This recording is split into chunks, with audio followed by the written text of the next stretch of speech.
Praise the Lord. Hallelujah. Mo kí gbogbo wa kú òwúrọ̀ yìí o. Lórúkọ Jésù, ara jẹjẹun. Ààbò Jésù Kristi kó rọ̀gbà yí wa ká. A ò ní ṣàìsàn o. A ò sì ní kúkú òjijì. Ààbò Ọlọ́run ọ̀gá ògo kó dájú lórí ayé wa. Yóò sì dára fún wa. Ọlọ́run tó ń tẹni síwájú yóò máa tẹ̀ wá síwájú. Gbogbo ìbéèrè wa tá béèrè nínú ọkàn funfun àti ọwọ́ mímọ́ lónìí, Ọlọ́run yóò dáhùn gbogbo rẹ̀. Yóò sì dára fún wa. Jésù Olúwa wa, àmín. Kókó ọ̀rọ̀ wa tòní ni ìjọ Ọlọ́run ń tẹ̀síwájú. The church is marching on.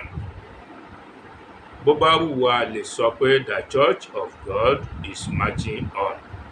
A tún lè sọ pé ìjọ Ọlọ́run ó ń tẹ̀ síwájú. Lórúkọ Jésù, ayé àwa pàápàá yóò tẹ̀ síwájú. Mo ní orúkọ Jésù, ayé mi àti ẹ̀yin tó ń gbọ́ ohùn mi yìí yóò tẹ̀ síwájú. Àkókò tí ẹ farabalẹ̀ ń gbọ́ ọ̀rọ̀ Ọlọ́run yìí, ayé yín yóò mọ́ sí rere. Ayé yín yóò dára. Bí ọdún yìí ti ń kọjá lọ, ẹ̀rù ò ní bà yín o. Ẹ ó la ọdún yìí já láyọ̀ àtàlàáfíà àti ìdílé yín. Ẹ ó sì ṣe ọ̀pọ̀lọpọ̀ ọdún láyé. Yóò sì dára fún yín. Bẹ́ẹ̀ ni kó rí Ọlọ́run, àti pé bẹ́ẹ̀ náà ló sì ti rí. Jésù Olúwa wa, àmín. The church is marching on. Ìjọ ó ń tẹ̀ síwájú. Inú ìwé Matthew orí 16 la ó ti rí. Matthew chapter number 16. Mo fẹ́ kà á láti ẹsẹ̀ 13 títí dé ẹsẹ̀ tó parí. Mo lè máa dúró láàrin ẹ̀ láti ṣàlàyé àwọn nǹkan kan ó lè yé wa dáadáa. Lórúkọ Jésù, ọ̀rọ̀ rẹ̀ yóò yé wa. Agbára tó ń gba ẹ̀ṣẹ̀ lọ́wọ́ ẹni tó ń fi òdodo pààrọ̀ ẹ̀ṣẹ̀ nínú ayé ẹni yóò wọnú ayé wa. Ayé wa yóò dára o. Jésù Olúwa wa, àmín. Ìgbà náà ni mo sọ pé mo bẹ̀rẹ̀ ní verse 13. Verse 13, Matthew chapter 16. Mo bẹ̀rẹ̀ ní 13. Nígbà tí Jésù dé ìgbèríko Késáríà Fílípì, ó bi àwọn ọmọ ẹ̀yìn rẹ̀ léèrè wípé, ta ni àwọn ènìyàn ń fi èmi ọmọ ènìyàn pè? Ta ni àwọn ènìyàn, àwọn tó ń gbóhùn wa tá ń tẹ̀lé wa yìí, ta náà ń fi mí pè? Ṣé mọ̀ pé èèyàn máa ń tẹ̀lé Jésù gan? Jésù tó lè fún yàn ní àkàrà àti ẹja díndín, tó lè fi bọ́ 5,000 àti jù bẹ́ẹ̀ lọ. Ṣé mọ̀ pé téèyàn bá kí Jésù yẹn tó wá báyìí dé sí Nàìjíríà tẹ́bi ń pa yìí, ṣé mọ̀ pé 50,000 ní ó rí lókùnrin nìkan o. Ìmọ̀ye obìnrin àtàwọn ọmọdé, àwọn yá dẹ̀ pọ̀ gan. Ta ni àwọn ènìyàn ń fi mí pè? Ẹ̀yin tẹ́ ń tẹ̀lé mi, ẹ̀yin ṣáà ń gbọ́rọ̀ jù mí lọ. Okay, ta làwọn èèyàn ń fi mí pè? Verse 14, wọ́n sì wí fún un pé, òmíràn ní Jòhánù Bámtísì, òmíràn wí pé Èlíjà, àwọn ẹlòmíràn ní Jeremáyà, tàbí ọ̀kan nínú àwọn wòlíì. Nǹkan fi ọ́ pè nù. Jésù ní okay, òye tiẹ̀ lè má yé àwọn yẹn, torí kì í kú ṣe pé wọ́n ń tẹ̀lé mi, wọ́n kàn ń tẹ̀lé mi lókèèrè ni, àti torí àkàrà àtẹja díndín tí wọ́n jẹ. Okay, ńgbà tó wá dé verse 15, Jésù ó bi wọ́n léèrè wípé, ṣùgbọ́n ta ni ẹ̀yin ń fi mí pè? Ẹ̀yin tẹ́ ń tẹ̀lé mi gangan, ẹ̀yin ọmọ ẹ̀yìn mi 12 yìí, ta lẹ̀yin náà ń fi mí pè gan? Símónì Pétérù dáhùn wípé, Kristi, ọmọ Ọlọ́run alààyè ni ìwọ í ṣe. Pétérù ló jẹ́ á mọ̀. Òun lẹ̀mí mímọ́ wọnú ẹ̀ tó sọ ìtumọ̀ ohun tí Jésù jẹ́ tó sọ fún wọn. 17, Jésù sì dáhùn, ó sì wí fún un pé, alábùkún fún ni ìwọ Símónì ọmọ Jónà, kì í ṣe ẹran ara àti ẹ̀jẹ̀ ni ó ṣàfi èyí hàn ọ́, ṣùgbọ́n bàbá mi tí ń bẹ ní ọ̀run. Bẹ́ẹ̀ gẹ́gẹ́ ni ọ̀pọ̀lọpọ̀ wa náà o, títí di bí mo ṣe ń sọ̀rọ̀ yìí ẹlòmíì ò mọ tí Jésù jẹ́ o. Mo sọ fún yín ọmọ kan tí mo ní ṣé ẹ ti dàtún bí? Wọ́n láwọn ti dàtún bí. Òkè, báwo ló ṣe mọ̀ pé ó dàtún bí? Ó ní bàbá òun láti yọ ti bí òun ti máa ń gbé òun lọ sílé ìjọsìn àti pé òun ò tí ì padà lẹ́yìn wọn rí, so bóun ṣe dàtún bínú. Ṣe rí i pé kò bá mu. Òkè, ẹ̀yin náà tẹ́ ń lọ sínú ìjọ abdafigigbi, ta lẹ́ ń fi Jésù pè? Ó sáà mọ orúkọ ọjọ́ rẹ̀. Àwa tá à lóókọ náà àmọ̀ báwo lóókọ, ìdí tá a sì fi lóókọ àti sọ fún yín. Òkè, nínú ìjọ rẹ̀ nínú ìjọ tó ń lọ, ta ló ń fi Jésù pè? Ìwọ tó ń gbọ́ mi ni mò ń béèrè lọ́wọ́ ẹ̀. Àwọn ọmọ ẹ̀yìn ti dáhùn o, ẹ̀mí mọ́ ti ràn wọ́n lọ́wọ́ o. Ìwọ náà gan-an ta ló ń fi Jésù pè? Ta ló fi ń pè? Ta ni Jésù jẹ́ nínú ayé ẹ? Kí ló mọ Jésù sí? Kí ló mọ Jésù sí? Àbó kàn mọ Jésù sí ṣe bí wọ́n sọ pé olùgbàlà ni ó ti kú. O mọ̀ sẹ́ni tó wà láàyè, o mọ̀ sẹ́ni tó sì wà nínú ìjọba ayé ẹ títí dì sín. Ta ni ìwọ náà ń fi Jésù pè? Àbó kan lọ ilé ìjọsìn lásán ni. Ọlọ́run ò ní jẹ́ ó rarinu o. Ọlọ́run ò ní jẹ́ ó rarinu. Jẹ́ n tẹ̀síwájú. Verse 18. Èmi sì wí fún ọ pẹ̀lú pé ìwọ ni Pétérù, orí àpáta yìí ni èmi ó sì kọ́ ìjọ mi lé. Ẹnu ọ̀nà ipò òkú kì yóò sì lè borí rẹ̀. 19. Èmi ó sì fún ọ ní kọ́kọ́rọ́ ìjọba ọ̀run. Ohunkóhun tí ìwọ bá dè ní ayé, a ó sì dè é ní ọ̀run. Ohunkóhun tí ìwọ bá tú ní ayé, a ó sì tú ní ọ̀run. Àbájọ tí olórin kan nínú àwọn olórin wa ṣe kọrin báyìí, ò níbò ló ti kọ. Ó ní, the church is marching on, the church is marching on, the gate of hell shall not prevail. The church is marching on, marching on. The church is marching on. The church is marching on. The gate of hell shall not prevail. The church is marching on. Ìjọ ń tẹ̀síwájú, ìjọ ń tẹ̀síwájú, ẹnubodè ọ̀run àpáàdì kò ní lè borí ìjọ. Ìjọ ń tẹ̀síwájú, ìjọ ń tẹ̀síwájú, ẹnubodè ọ̀run àpáàdì kò ní lè borí ìjọ. Ìjọ Ọlọ́run ń tẹ̀síwájú. Òkè, kí ni à ń pè ní ìjọ gan-an? Church, kí la ń pè ní church? Èmi tí mo ń wàásù yìí nípa oore ọ̀fẹ́ Ọlọ́run, church ni mí. Tí a mọ̀ pé mi ń ṣe ògiri búlọ́ọ̀kù àti sìmẹ́ntì o, mi ń ṣe yanrìn àtomi tán pò pọ̀ òkun o. Ṣòro gírí ìjọ yíyẹn, bóyá ẹ sọ lórúkọ, bóyá ẹ sọ lórúkọ kọ́ ló mátà. Ògiri yẹn ilé ìjọsìn lásán ni. Ilé ibi tí a ti ń jọ́sìn fún Ọlọ́run, aya ibẹ̀ lò. Kì í ṣe church. Tẹ́rẹ àwọn tó máa ń sọ pé à ń lọ ṣọ́ọ̀ṣì, rubbish náà sọ lẹ́nu wọn. A kì í lọ ṣọ́ọ̀ṣì. Sáà gbé ṣọ́ọ̀ṣì lọ ṣọ́ọ̀ṣì. Rárá, a kì í lọ ṣọ́ọ̀ṣì. Tó bá jẹ́ lóòótọ́ láti di ẹ̀dá tuntun, a jẹ́ pé àwa gangan ni ṣọ́ọ̀ṣì yẹn. Àwa ni ṣọ́ọ̀ṣì. Ó ní Jésù wa ń sọ fún Pétérù ń bí, ẹ jẹ́ ká tún wò dáadáa verse 18 yẹn.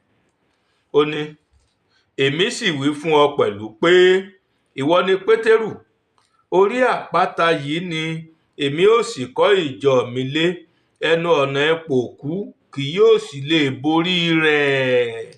Kí ni Jésù ń wí níbí? Kì í ṣe orí àpáta Sóbírọ̀kì o, rárá o, kì í ṣe orí àpáta Ẹ̀rìnmọ̀ Ìjẹ̀ṣà, ìyẹn kọ́ o, kì í ṣe orí àpáta Órébù nílé Ifẹ̀, òun náà kọ́, kì í sì tiẹ̀ wá ṣe àpáta Aso Rock. Ohun tí Jésù ń sọ níbẹ̀, orí àpáta tó ń sọ, ẹ jẹ́ ká wò ní verse 16. Símónì Pétérù dáhùn wípé, Kristi, ọmọ Ọlọ́run alààyè ni ìwọ í ṣe. Òdodo ló sọ. Òdodo ni tó farasin. Òtítọ́ ni tá a lè fojú rí tàbí tá a lè mọ̀. Òdodo ni ohun tí a ò lè fojú rí tí a ò lè mọ̀. Ìtumọ̀ méjèèjì nìyẹn, bẹ́ẹ̀ kọ́ là ń lọ lónìí. Pétérù ló wá sọ fún Jésù nígbà tí Jésù béèrè ní verse 15 Matthew 16 yẹn pé, ṣùgbọ́n ta ni ẹ̀yin ń fi mí pè? Pétérù ló jẹ́ ká mọ ẹni tí Jésù yìí ṣe. Orí òdodo tí Pétérù wá sọ tẹ́mi mímọ́ ràn lọ́wọ́, tọ́lọ́run bàbá Jésù ràn lọ́wọ́ láti fi hàn yẹn, orí òdodo yẹn ni Jésù wá lọ ní verse 18 pé èmi ó kọ́ ìjọ mi lé, ẹnu ọ̀nà ìpòkú kì yóò sì lè borí rẹ̀. Ìjọ Jésù kì í ṣògiri. Ṣá ti gbọ́? Orúkọ ìjọ wa yóò sì máa jẹ́ ABCD, Church of God. Ẹ̀yin lẹ sọ nǹkan yín lórúkọ yẹn. Kì í ṣe Ọlọ́run kankan ló fẹ́ anybody lórúkọ. Àfonírọ́ nìkan tó bá fún yín lórúkọ, orúkọ yẹn á wà nínú Bíbélì. Kì í ṣe orúkọ tá a ṣẹ̀ṣẹ̀ máa tan torchlight ká tó rí, bẹ́ẹ̀ kọ́. A ò fún ẹnikẹ́ni lórúkọ látijọ́ tọ́lọ́run ti gbin ìjọ nínú májẹ̀mú láéláé. Ẹyọ kan níjọ tọ́lọ́run ní sínágọ́gù, ẹyọ kan níjọ tọ́lọ́run ní. Nínú májẹ̀mú tuntun náà, ẹyọ kan níjọ tọ́lọ́run ní.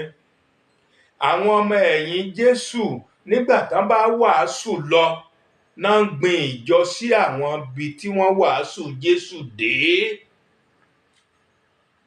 Kì í ṣe pé wọ́n rílì fẹ́ dájọ́ lẹ̀ náà pàṣẹ, ṣùgbọ́n àwọn yẹn ọ̀nà wọn jìn, wọn lè máa wá sí Jerusalem torí pé wọ́n fẹ́ jọ́sìn.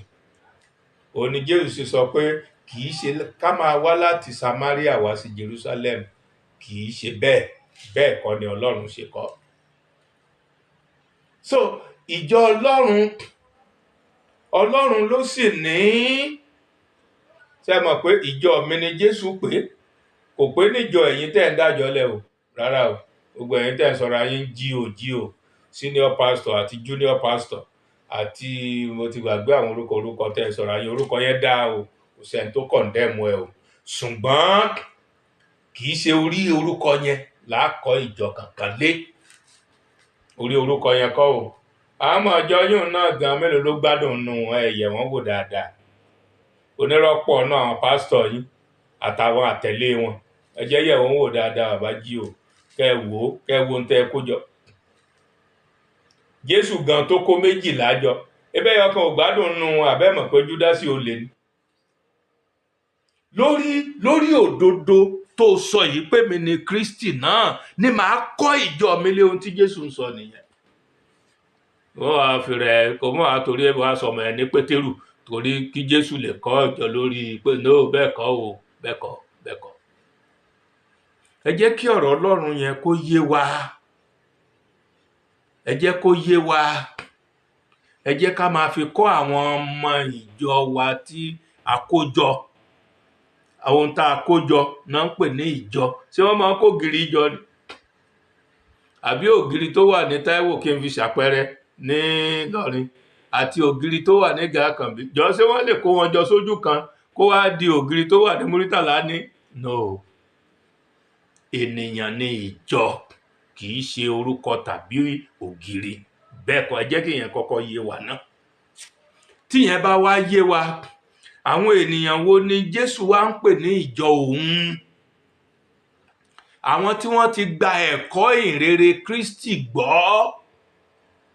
John 3:16, nítorí Ọlọ́run fẹ́ aráyé tó bẹ́ẹ̀ gẹ́, ó fi ọmọ bíbí rẹ̀ kan ṣoṣo fún ni, ẹnikẹ́ni tó bá gbà á gbọ́ kò ní kú, yóò ní ìyè àìnípẹ̀kun. A sì ti sọ fún wa pé oríṣiríṣi ayérayé méjì ló wà. Èyí ti Ọlọ́run yẹn ò ní ìyè àìnípẹ̀kun, òní ò ní ìyè. Èyí kejì yẹn, ikú àìnípẹ̀kun lòun ò ní tiẹ̀. Mo fẹ́ kí ọ̀rọ̀ yé wa dáadáa, ká lè mọ níbo gan là ń lọ, ká lè mọ níbo ni a fi ìgbàgbọ́ wa rọ̀ mọ́, ká lè mọ níbo la fi ìgbàgbọ́ wa rọ̀ mọ́. Ṣé rí, tí òye ń tá ń ṣe bá ti yé wa, a ò lè ní problem pẹ̀lú Ọlọ́run. Mo ní òní máa wórí òkè sórí òkè káàkiri, whether it is convenient or not convenient.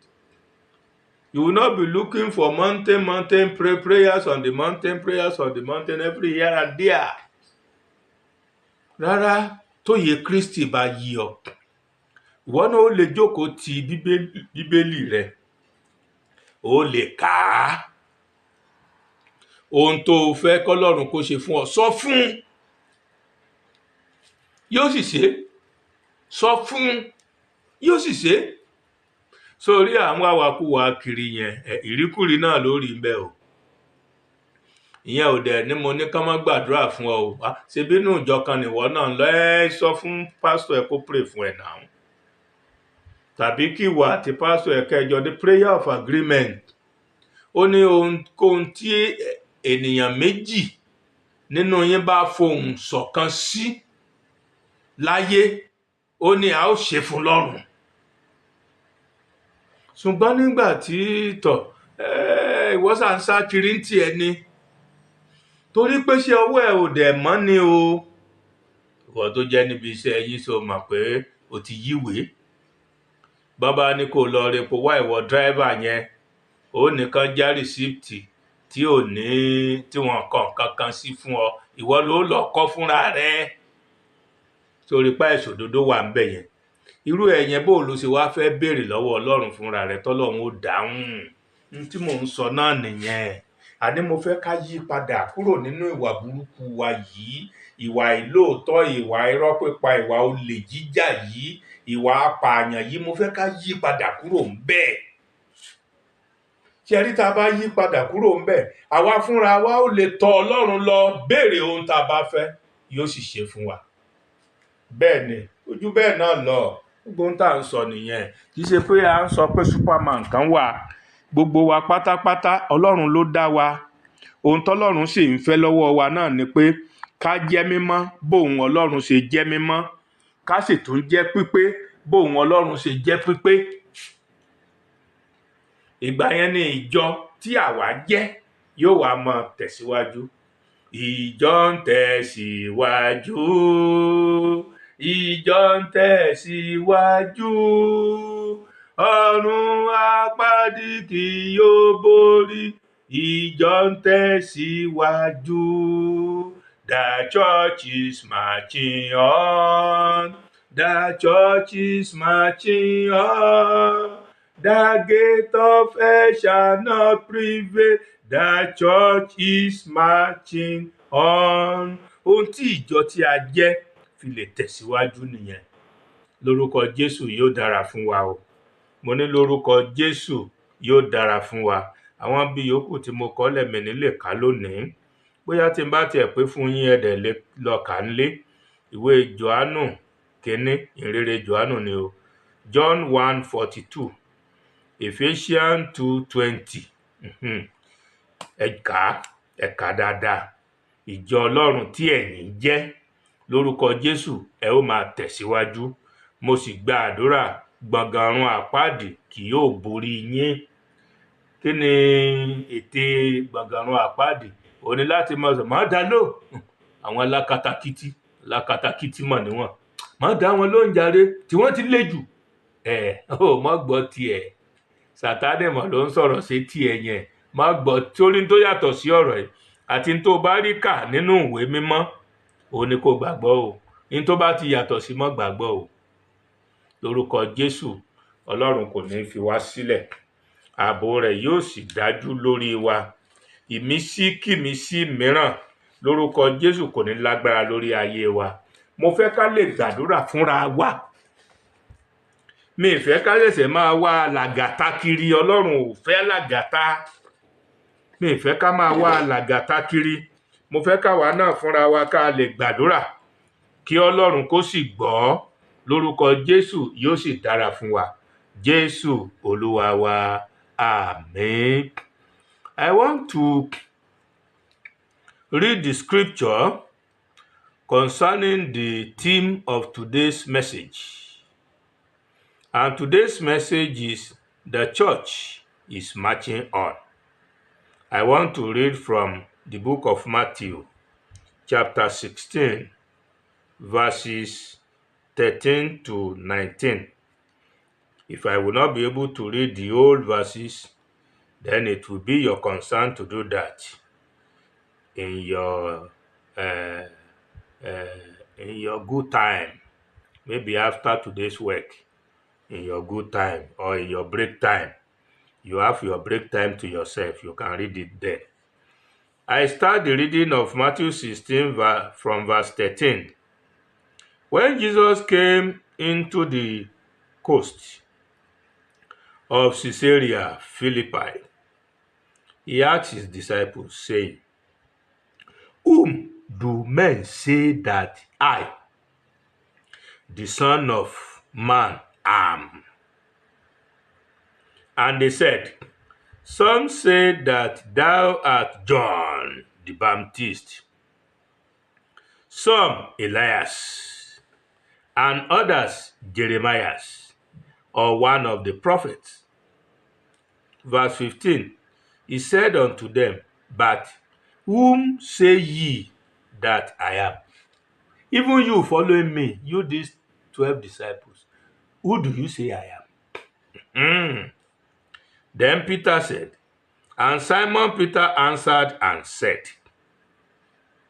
"Thou art the Christ, the Son of the living God." I love that. Living God. That means our own God is not dead. There are dead gods in the coven of the devil. Some like image, they don't talk. Some were molded by clay, with clay, they don't talk. But our living God, all he created, speaketh.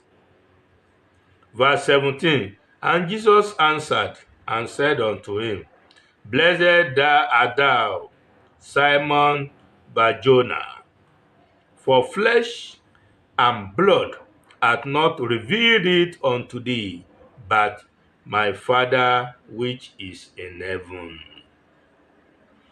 Verse 18, and I say unto thee, thou art Peter, and upon this rock I will build my church, and the gates of hell shall not prevail against it. Upon what rock?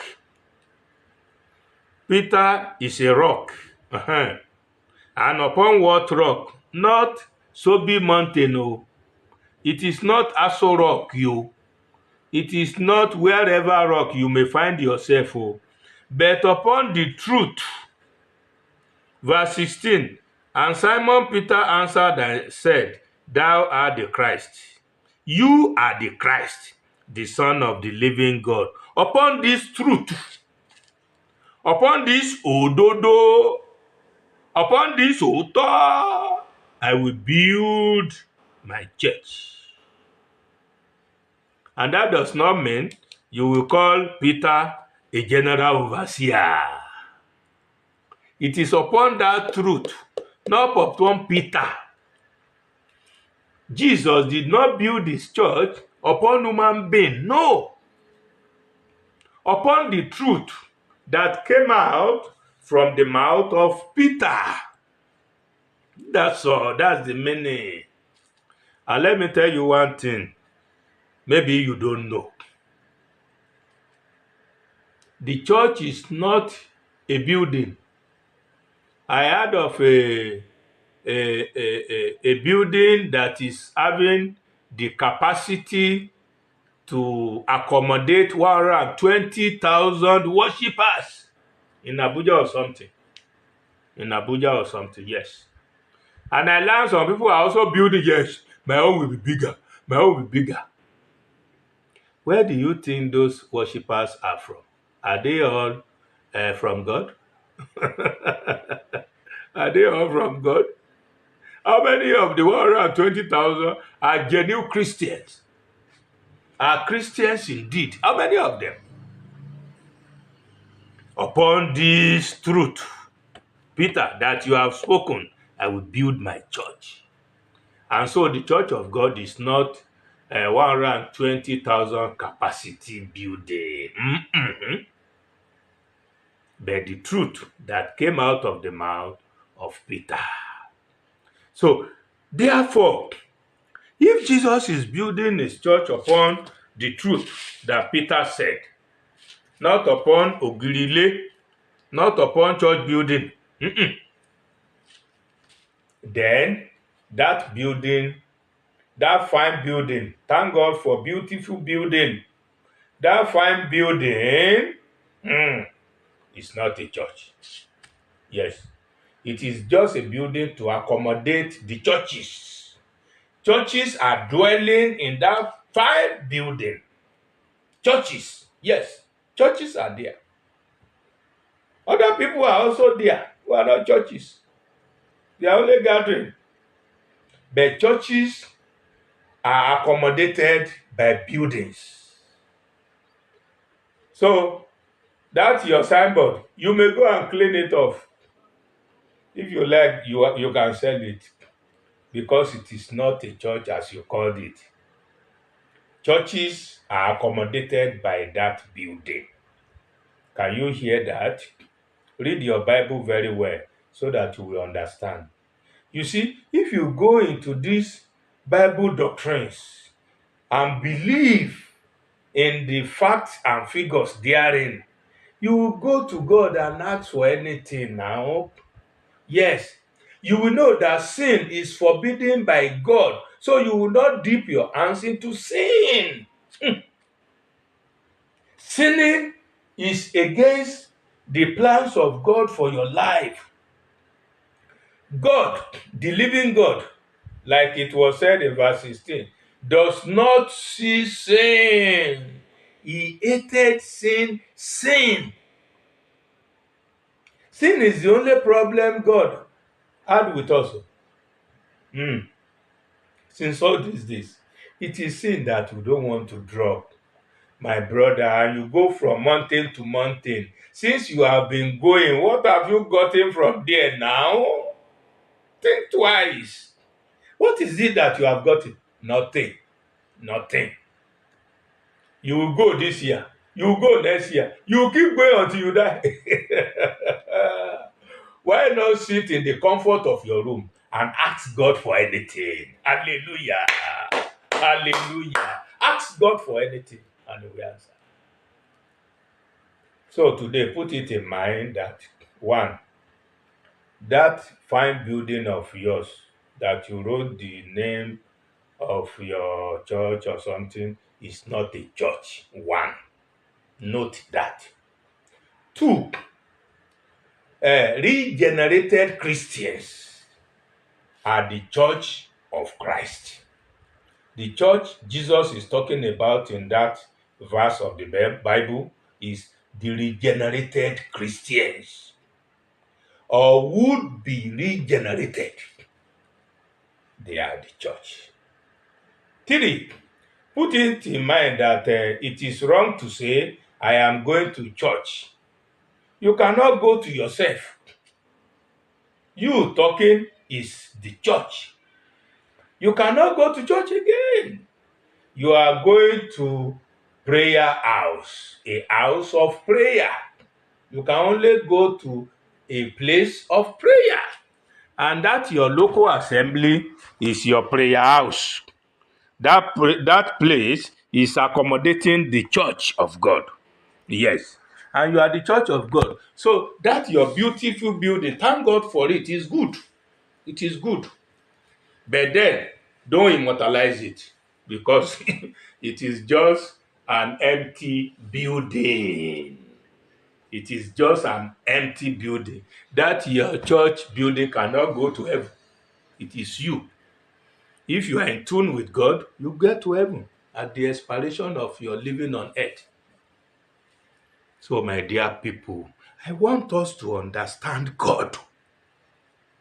Understand God. God is not far away from you. God is even closer to you than the singlet you wear before you put on your shirt. God is very, very close. And God wants you to talk with Him. Talk with God. He's a living God. He's alive. No wonder one song said, He's alive, amen, He's alive. Jesus is alive, forever He's alive, amen, He's alive, amen, He's alive. Jesus is alive, forever He's alive, amen. Jesus is alive. God is alive. Holy Spirit is alive. They don't just sit down in heaven. They are everywhere. It is the devil that is not everywhere. Dissociate yourself from the devil. He cannot give you anything good. It is God that can give you all good things that your heart desire. Why not kin with God? Kin with God. God is expecting you. He's expecting you to ask for Christmas gift. And He will give you. Yes. Or New Year gift. Or seasonal gift. Or monthly gift. Or weekly gift. Or daily gift. God is ready to give you. But then, be hale and hearty. Be clean. Be righteous. Be holy. Make sure there is no dent in your body. Wash your clothes very well. I didn't say physical clothes. And be in tune with God, and He will see you through. Like I've been sitting in the comfort of my room, I ask God to give me this, give me that, and He gives. And He gives. Try Him now. Try God even today, and He will see you through. And He will see you through. So, and He will give you the key of life. God will give you the key of life. Let's read verse 19, then I stop. Matthew 16:19. And I will give unto thee the keys of the kingdom of heaven. And whatsoever thou shalt bind on earth shall be bound in heaven. And whatsoever thou shalt loose on earth shall be loosed in heaven. Can you see that? You. Or did God say, or Jesus say, whatsoever your pastors, no, He didn't say so, or your GO, or your bishop, or your apostle, or your gbogbo ẹ̀ṣá, did He say so? No, He didn't say so. He's talking to you. He's only making Peter as a representative of human being that he's talking to. So, rise up now. Forgo all sins you have in your heart. Tell them, I have decided to follow Jesus. I have decided to follow Jesus. I have decided to follow Jesus. No turning back, no turning back. Bó ti ṣèlérí pé máa tẹ̀lé Jésù, mo ti ṣèlérí pé máa tẹ̀lé Jésù. Mo ti ṣèlérí pé máa tẹ̀lé Jésù. Mi ò ní padà, mi ò ní padà, mi ò ní padà, mi ò ní padà. Just take that bold decision and God will see you through. And you are Elanati. And then you can speak to the throne of grace. And God will answer you in the name of Jesus. So, my people, the year is running to an end. All you need for this year, my Father in heaven will make provision for you. You will have more than enough if you do that which I have just told you. Forgo sin and go to the throne of grace and ask God for anything you want God to do for you, and my God will do it in abundance in the name of Jesus.